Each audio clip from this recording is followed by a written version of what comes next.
A Robin Lowe sinduna ya zamlimidwe yokha, iwowa ndi mlimi. Alowe akhala akuchita ulimi ku munda wawo wa Greenwood Nurseries kwa zaka tsopano. Ku mundawu Alowe akuchita ulimi wakasakaniza kamba kuti mwazina iwowa akuchita ulimi wa nthochi, papaya, mango, chinangwa ndi mandimu kungotchulapo mbewu zochepa chabe. Ku munda wa Greenwood kukuchitikanso ulimi wa nsomba. Koma malingana ndi Alowe, ngakhale akupeza phindu kudzera mu ulimi wa mbewu zosiyanasiyana kuphatikizapo nsomba, mango ndi chipatso chimene chikuwathandiza kupeza ndalama za nkhaninkhani pa chaka. Tinakawayendera Alowe ku mundawu ndipo mukufotokoza kwawo mu ulimi muli chuma. Greenwood Farms ndi munda kapena minda imene ili ngati ya family. Minda imene inayamba 1999 inayamba ndi ma vegetables. Kenaka nazoona kuti ma vegetables afunika ndithu pakhale china chake kuti kashi yake izikhala yayikulu mwinaso ya nthawi imodzi paina zakhala mafusi soba. Nde tinayamba mango. Nde minda mango yori ndi ambiri. Kupatula kunoko ndekuti kusalima kuli kunso ina iwiri. Nde titazoona mango achi timakolola kamodzi pa chaka. Timapanga ndalama ikulu kwakuti ndalama iju isunge idzapezanenso ndi mango ena. Tinaona kuti tayamba kuvutika. Koma chifukwa kuti kusalima timachoka Oktoba kukolola. Ndekuti Oktoba November. Kunoko timakolola December January. Ndekuti miyezi 4 timakhala ndi ndalama ya mango. Miyezi ina 8 chilala. Nchifukwa tidzagenso tipeze business ina yoti tsiku lililonse tangomdula ndi kukagulitsa kumsika. Ndi namba pano ya nthochi. Ya nthochi imatithandiza kuti utupanga kashi tsiku limene ukufunalo. Iyi ya tsiku lililonse. Ndiye kenaka nazoonanso kuti okay, nanga patati nthochi mwina sizidayende. China ndi chani? Ndiye namba pano uwumba madamu achi kuti tipeze madzi othirira katundu wathuyi, koma madzi asangokhala tiyambuyika monso pano nsomba. Ndiye nsomba ndiwo tikatata shota tingoyika neti yathu tikolole tikagulitse. Ndiye kuti munda uno sungashoteretu. Nthani lonse kuti ukhala ndalama. Koma kutsogoloko ndalama ikulu imene timati tikagwira timazoti tapanga mamiliyoni ndi amango.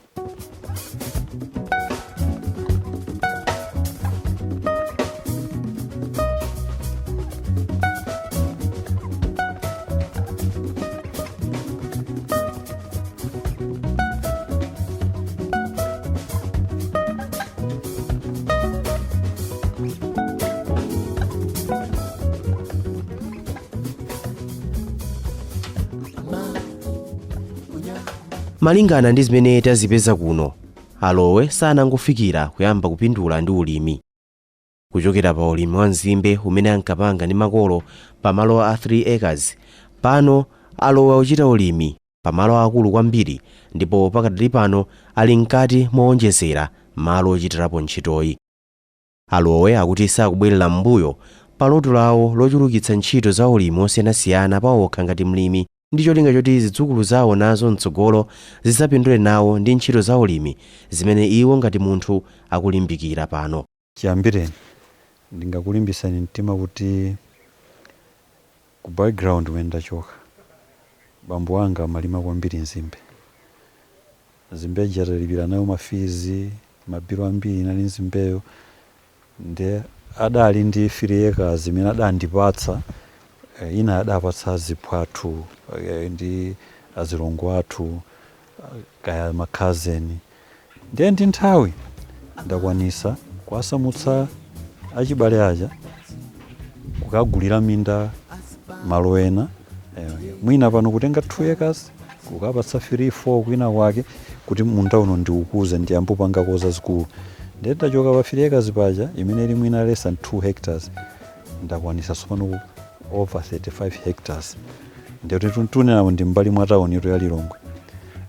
Kuti ndikwanise kuchulusa mindayo ndiye kuti simasewera, ndiye kuti tuyambira ka profit ka 2 hectares kaja zimene tapeza tiyambe kumapeza malo ena kuti anthu atipatse, ndiye kuti ndakwanisa kugula malo, ndakwanisa maestate onse ndonena kusalima akuluakuluwo, tadzala konse kuti kukolola, zonsezo ndiphindula ulimi umenewo.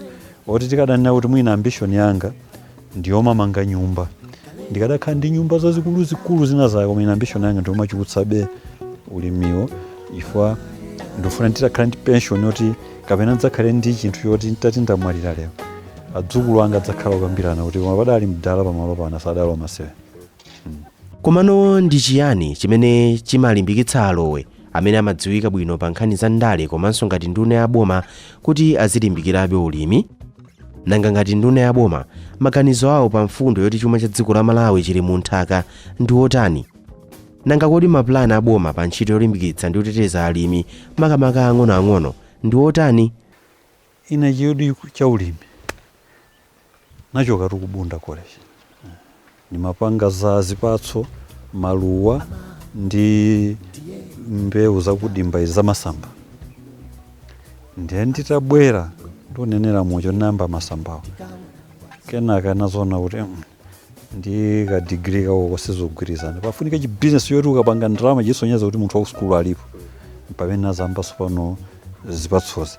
Onde kuti background yonditsutsa kuti singapangire mwina chifukwa ndi zimene ndakapanga ku school.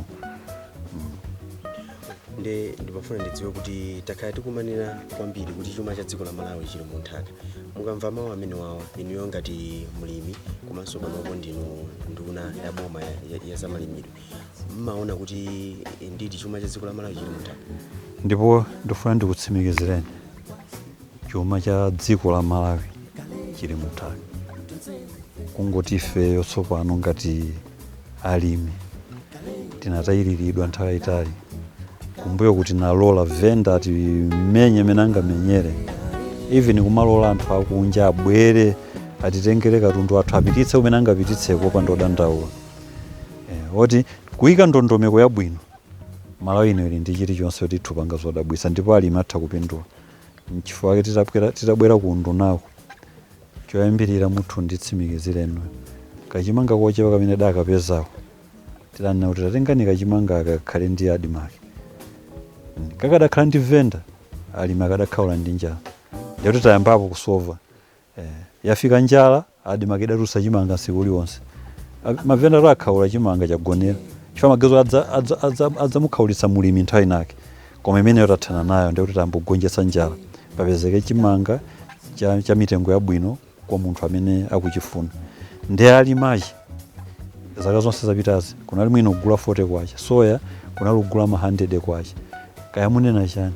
Ndiye tapanga njira kuti no tiyike mitengo, titakhala pansi ni anzathu ma stakeholders ena kuti tiyike mitengo kuti mtengo uwu mulimi apindule.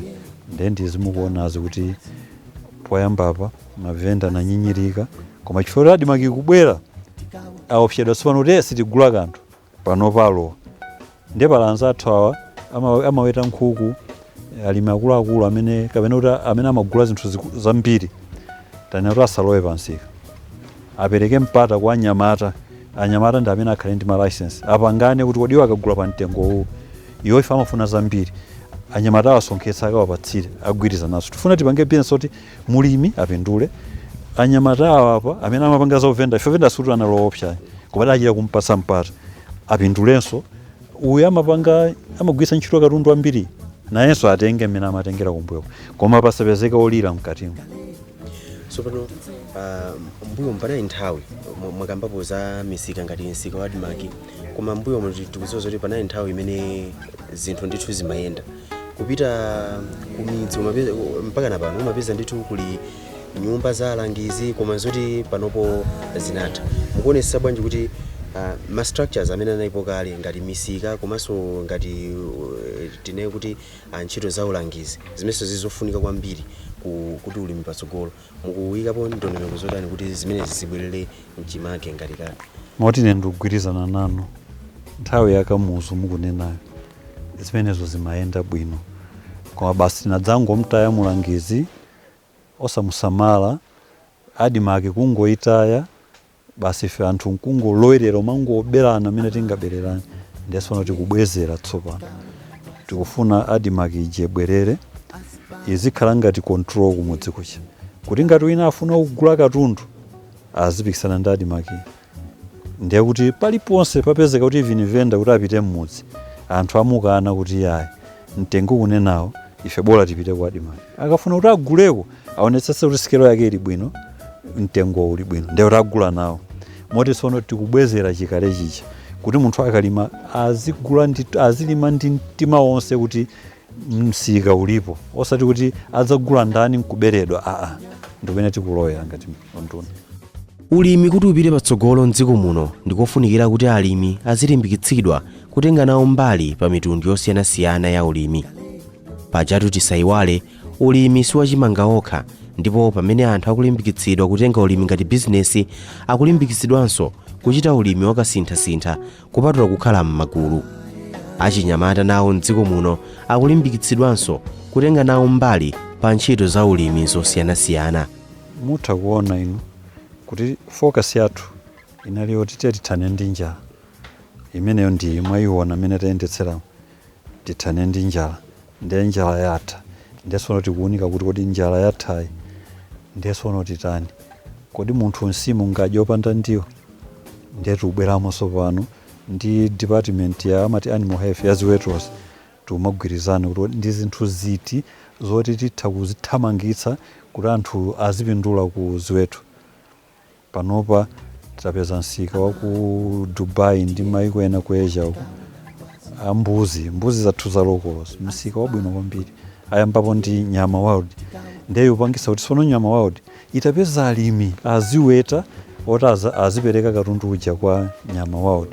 Panopa ndiye kuti misika sinkhani tsopano nkhani tsono yobwereranso ku production pamene kumbuyo production sinali nkhani anthu amakhala katundu nkumangobereka tofuna sono zizibalance ukapanga katundu uja apite pansika wabwino mulimi apindule ndiye sono ulimi ukhala business.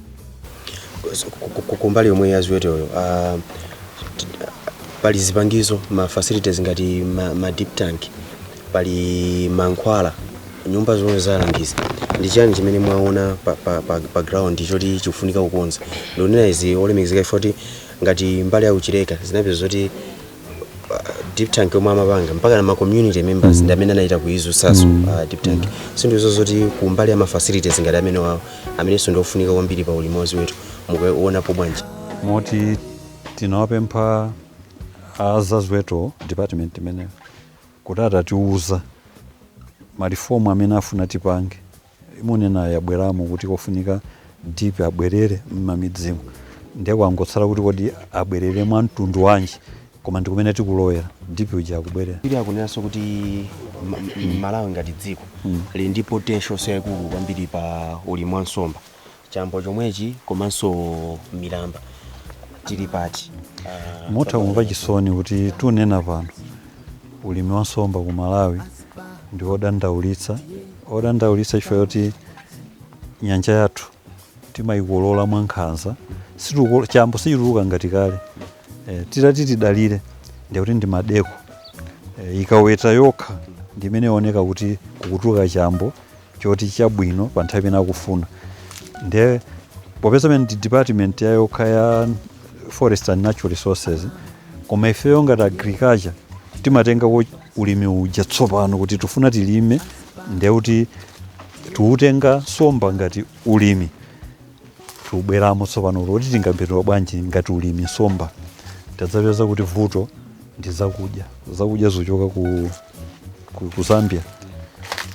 Chambo chathuchi ukachipasa chakudya chimalandirira chikangomira ndiye sono zakudya zimene tupanga ku Malawi ukathira zimamira ndiye kuti situpindula ifa chambo ichi chingodyapo chikangoti chagwa paja mmalere chinacho chaluzika sitikupindula ndiye kumene koko takumana ndi wonse okhudzidwa ndi kupanga zakudya tawauza kuti tapita ni pa Zambia mtaphunzira kuti kodi chakudya choyanda machi chimafuna chani chimachitika ndi chani. Ndiye pali anyamata ndithu ma private investor akuthamanga komanso mabungwe alilede kuti mwina athandizire tiyambe kupanga zakudya za nsomba chifukwa tikangotero ndiye kuti vini mmapondi kutuluka nsomba zabwino. Pali ma community schemes oti alimi akaphunzireko amene akupanga manage ndi Ministry of Forest and Natural Resources koma amene akupindula ndiye kuti ndi alimi athu ya kuti zimene ndiye kuti tipindula nazo kwambiri. Pala chinyamata ena amene akumapanga magulu ena akumakhala ndithu kuti ali ndi potential kuti ayambisa ntchito zawo za ulimi zimene zingakhale ndi kuthekera kopereka mwayi wa ntchito kwa anthu enanso anzawo achinyamata. Gulu limene lili kupatula kuti kupereka ngati zipangizo zosika mtengo kwa alimi amene sangathe ugulu, koma gulu ilili limene palokha lili ndi kuthekera liyembekezero zotani kuchokera kuboma? Tili ndi program ya ma mega farms. Tsogolo imene tikulioneka ku mega farms ndione kuti kodadza panga manage ndani ndiye timafuna anyamata atayamba kumva kukoma kuti kodi kuulimiko atha kupindula ndiye tidzakhala kuti tili ndi malo famu iyi ndiye kenaka tione tizilima mbewu yanji ikhale mbewu yoti tikagulitsa itulutsa ndalama zabwino. Ndiye kuti anyamata ngati akubunda kapena lasi akabwera alembe ma proposal abwino tayike pamunda pache ndiye tikukhala magulu osiyanasiyana ena irrigation, agribusiness, ena ndithu okhuzana ndi agriculture chabe akhale pamunda pache athandizane. Tufuna tipite ku irrigation kuti tadalira mvula nthawi itali komanso tiyambe irrigation ndiye akapanga irrigation atulutse mbewu yabwino ipite pansi kofunikira anyamata amene ajakhala pamunda. Panopa ndizomvetsa chisoni kuti kumene tachokako kuti munthu achoke kubunda akalime soya wake venda akamutengere basi amakhumudwa atulima chaka chimodzi kenaka waitaya. Koma akaona kuti walima waika pansi kofunikira kaya walima watenga mbewu iji waipanga value addition waipanga process usanduka china chake mutu khumudwa ntedza omwe tukambirana kumalawi kuno mukapeza anzathu kwangona aunjika milu mitedza awapita nayo kuti anyamata amene achoka kwawo dzapanga zimene jasanthu amba kodi anyamata athu sangakhale pansi kuti zimene ali mazo atengenso kwa alimi ena apitise misika imene anthu amene aja akupitisa ndikuti kuli nsika kwina kwake kufika poti akutumiza kuli nsika kwina kwake ndi akhala anyamata athuwa ndi umene tikulowera ndithu. Komanso anyamata athuwa mashini iwonda amene pa internet angakhalepo kuti kodi mbewu iyi tithu ipezera mashini anji kuti tipange chiyani kuti mupite mu supermarket food lovers Shoprite Chipiko sina mdzangofika pamene pali processed food tima container roti zipatso zoti tapanga kapena kacha muradzaona kuti kodi izi zizuchoka kuti mudzakhumudwa eno karundi yoti makhala naye kwati mangogulisa osampanga process ndiye timafuna kuti abweremo anyamata athuwa titseke zochoka kunjazi wasitingatseke chifukwa tilibe mashino kapena kuti mashino sitikugwiritsa ntchito ndikumene tupita ndi anyamata athuwa pakhale gulu loti litha kulima bwino lituluwa kunsika ino uliwonse upatula wamalawi muno apite kwina kulikonse kenaka yambopanga process dziko linolo litha kudyetsera mayiko enanso. So pano pakhaso pali madandaulo kuti sukulu zambiri zawo kachenjede komanso ma research stations amene ali mdziko munomu ali ndi kuthekera komano zimaoneka ngati kuti kafukufuku amene akuchitika msukulu zawo kachenjede kapena ma research station aja sakumafika on the ground kuthandiza alimi amene akuchita zinthu pa ground. Kupeza kuti ukumwina akupanga zina komanso zinthu zimene manidzi amene ali pa ground ndi osiyana. Mukupanga bwanji ngati boma kuti zimene zikumane? Chimene chimachitika research technology ikabwera imatengera kuti kodi waitengayo wayilandirayo apindula kwachitika zambiri koma kuti alimi ayitenge alimiwo panali vuto. Chiomvetsa chisoni china inoyo ngakuwuzani kuti mphunzitsi akapanga litaya amakatsegula private school, wakuchipatala akapanga litaya amakatsegula chipatala, wakupolisi ndi ku army akapanga litaya amakatsegula security company ndiye mudzandiuza tsiku nake kuti ndiyati ma-agriculturist amene apanga litaya atsegula munda ndiye kuti takhala tiulalikira zina ukapanga zina nde ulimi sumakoma sitimautengera ngati business sitimautengera ulimi ngati business sono ndipo khapokha panopa mulimi azidziwa zoti ineyo ndifuna ndilime ichi ndikalima ichi nditha kuchipanga chakuti kapena kuchitumiza pakuti ndikupanga ndalama. Mutapita ku Kenya mukuona kuti horticulture ulimi wa zipatso ndi masamba ndi umene Kenya imatamira kuti ndi ulimi wadabwitsa zedi chifukwa kuti ali ndi nsika ku Europe akamalima amazoti mawa zili pa airport zopita kwina kwake adakhazikitsa mfundo zabwino ndi umene sono tifuna tilowere kuti kodi alimi athu anathuwa akapeza research technology apindula nayo akayamba kupindula ndiye sono tifukula ma research technology ajadaunjikaja chifukwa ndiye kuti zilipo kale koma anthu sadapindule nazo tifuna apindule ndiye tiyambe kuzigwiritsa ntchito. Pali zambiri ku research wadangopanga shelf ambiri akati ka doctorate amapeza kuti wapanga china chake akangochipanga ukati research chanje ukangopachika timafuna ulendo kodi ichichi mulimi angapindule bwanji alimi amene angapindule bwino oyambira anene ukhala wapanga graduate yoka ku school. Ndimafuna so ndibwerese mwina to your attention iso ma issues ena ngati pali madera kale oti amadziwika kuti madera amene ndoti ndi kwa ulimi ngati mwina kumphomba kuti ali pabwino ndithu amalima ma fresh vegetables koma vuto limene amadandaula omwewo ndi mwina malo abwino osungira zinthu zawo ndikuti ali ndi misika komanso misewu sili bwino. Pali ndondomeko yotani yoti at least madera oti ali ndi potential kale kuwapitisira ma facilities ngati amene mwina misewu yabwino komanso ma facility osungiramo zinthu za fresh. Moti ndi cholinga cha boma ilili kuti ulimi umene takhala tikulima kumbuyo titasintha takhala tikulima mwaumbulimbuli tisinthe. Kumbuyo kudali ndi ma projects angapo khudzana ndi zimene munenazo kuti alimi atha kulima apeze cold room pakhale refrigerated vehicle ikanyamule ikasire pansika wina wake koma sidagwira ntchito bwinobwino chifukwa chachibwanacho chomwe tiunenachi ndiye tulowera ngati kumene koko ngakhale zingachedwe koma timafuna kuti alimi atakhala m'magulu ndiye tione kuti kodi akalima mbewu iyi akapindula nayo kuti mphompha mukunena mutakatsika kumusi uja mkone apo amene atulutsa kumeneko chimodzimodzi chawo choka South Africa kwangosa kuti tilimbikise titenge apo athuya anayenso alowenawo pansika ndiye kuti tithupeza kuti zochoka kunjazi pena pake zatani zasiyidwa. Atamanda Mlanga komanso Aluwayo Biswick ndi ena mwa achinyamata amene akuonetsa kuti ndi zotheka achinyamata kuyambapo ndi kuchita bwino pa ulimi mpaka anakupereka mwayi wa ntchito kwa ena.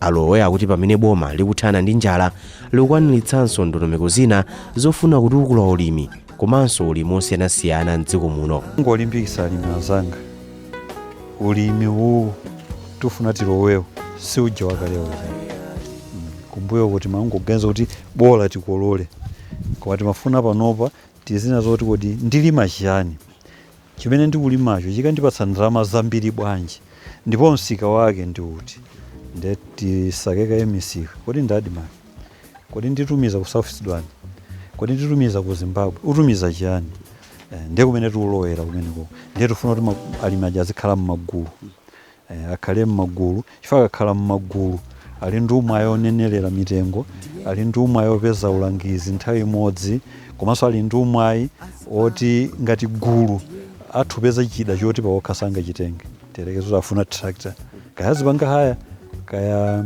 tractor ijazi agula zili gulu litakwanisa kwa munthu mmodzi sangakwanisa tufuna kuti tikati Malawi ndi aulimi anthu azimva kukoma kuti ku Malawi nkolima 1/3 ya dziko linoloto ndi madzi koma zimamvesa chisoni ungoti mvula yavuta dziko lino kudandaula kuti njala ndiye kuti pena pake sidakhoza kunafunika madzi alipo ochepawo agwire ntchito ndiye kuti tiuona kuti irrigation tsopano ndi njira imene tingapindule ngati dziko ndi kumene tiulowera kumeneko. dziko la Malawi lili ndi kuthekera kwakukulu kopindulira pafupifupi ntchito iliyonse ya ulimi. Dzikoli lili ndi madzi komanso nyengo yabwino imene ingapindulire ntchitozi. Koma chatsala tsopano ndi kuonetsetsa kuti kafukufuku komanso njira zamakono zikuthandizira ulimi m'dziko muno. Boma nalo lili ndi udindo waukulu woonetsetsa kuti alimi ali ndi mwayi ofikira misika ya phindu ya zokolola zawo kupatula kukhala ndi zipangizo zabwino zosungiramo zokololazo.